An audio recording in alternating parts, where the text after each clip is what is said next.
The federal shutdown that began on October 1st has paused the National Flood Insurance Program and frozen some USDA, FHA, and VA mortgage activity. These are direct practical roadblocks for many closings around the Chesapeake Bay and here in Maryland. It is the longest shutdown in U.S. history so far. It's Friday, November 7th, 2025. I'm Kimberly Barton, broker owner of Kinetic Realty, Maryland's boutique brokerage. This is the weekly Maryland Market Minute. There are approximately 66,000 national flood insurance policies issued in Maryland, and FEMA-mapped flood zones are even larger. Buyers using USDA and some FHA, VA loans continue to expect delays and longer closing windows. Renters relying on federal housing supports, vouchers, and Head Start food programs are already feeling the effects of the shutdown. While the D.C. market appears to have 13.9% less buyer activity,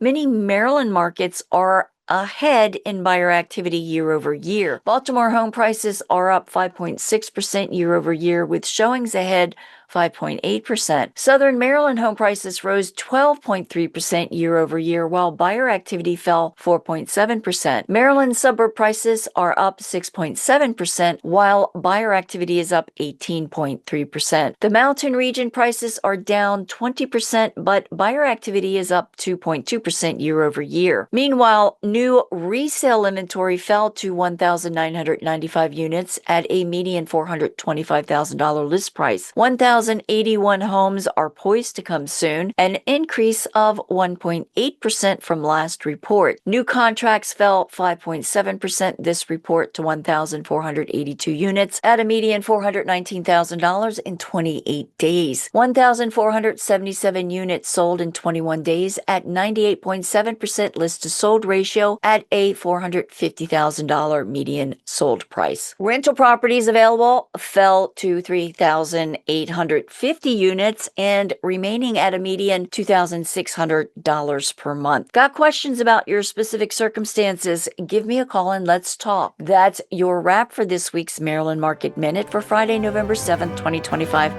Thanks so much for tuning in. Enjoy your weekend. I'll see you next week. Take care.